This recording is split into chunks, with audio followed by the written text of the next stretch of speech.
Good day mga kableb!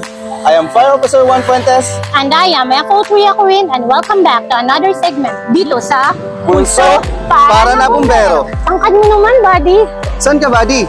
Ay, okay lang yan, buddy. Cute ka naman eh. Charot. Anyways, nasaan tayo ngayon, buddy? Nandito tayo ngayon, buddy, sa Iliana Bayview College. Ready ka na ba? Ready na. Tara!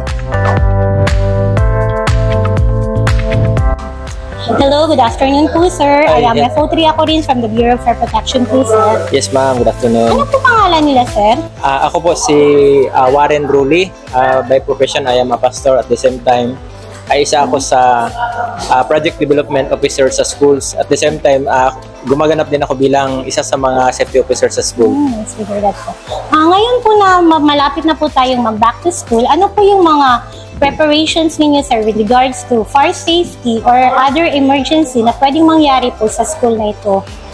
Ang ginagawa namin dito sa school, ma'am, una, pinapacheck namin yung mga fire safety namin, like yung mga fire extinguisher, pinapacheck namin kung gumagana pa ba or may diferensya na kasi pinapalitan. Yes, po.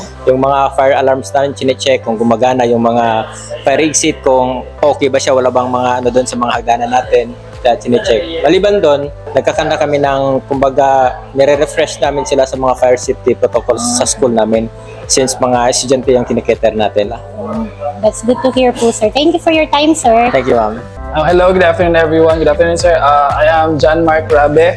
We make sure na yung mga estudyante namin is safety sila. So, paano ba yung mga paraan kung paano make sure namin na safety sila? So, of course, as you observe here, meron tayong fire exit signage. Also, we have as you can see na, meron tayong mga water sprinkler, which is one of the fire equipments, and we do make sure that these fire equipments na meron kami sa Iliana Bayview College is functionable or operational. Since we are criminology students, sir, we can share our knowledge about the fire incidents, about preventions.